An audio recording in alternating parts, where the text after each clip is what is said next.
6 na barko ng China ang namataan sa Bajo de Masinloc sa kabila ng madalas na pagpapatrolya doon ng Philippine Coast Guard.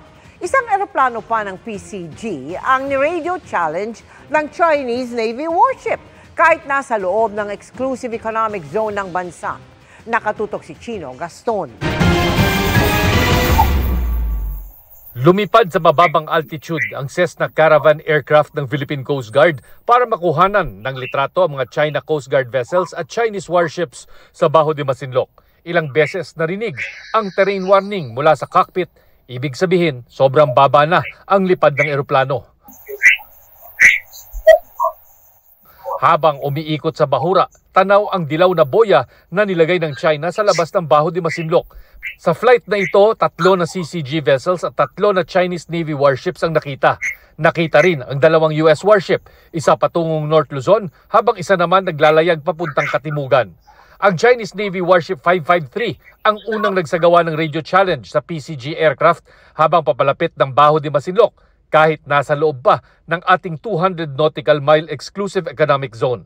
50 nautical miles pa lang mula sa dalampasigan ng Zambales ay agad nang nag-challenge itong Chinese warship dito sa Philippine Coast Guard aircraft na papuntang Bajo de Masinloc.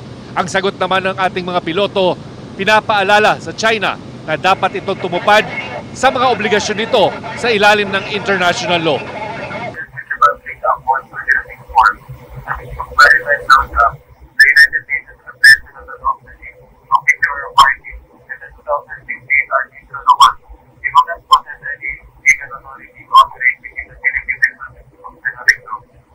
Ayon sa Philippine Coast Guard, ang maagang radio challenge ng China, maaring indikasyon na kung sa aircraft, I think this is the first time that we were challenged at a distance of more than 50 nautical miles off the coast of Zambales.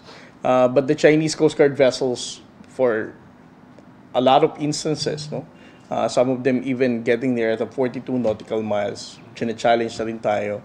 Pero may epekto ba ang halos araw-araw na paglipad ng Coast Guard sa bahura at sa ibang parte ng EEZ? Naninibago kami kasi ang China Coast Guard ngayon, hindi na rin sila nagre-respond sa radio challenge natin every time we push them farther away sa Zambales. What is the main reason why the Chinese Coast Guard is not responding anymore? And they have also dropped yung claim nila na indisputable sovereignty. They didn't mention itong phrase na indisputable sovereignty. Mula Enero, 15 hanggang 20 MDA flights ang ginagawa ng Philippine Coast Guard kada buwan sa EEZ ng bansa.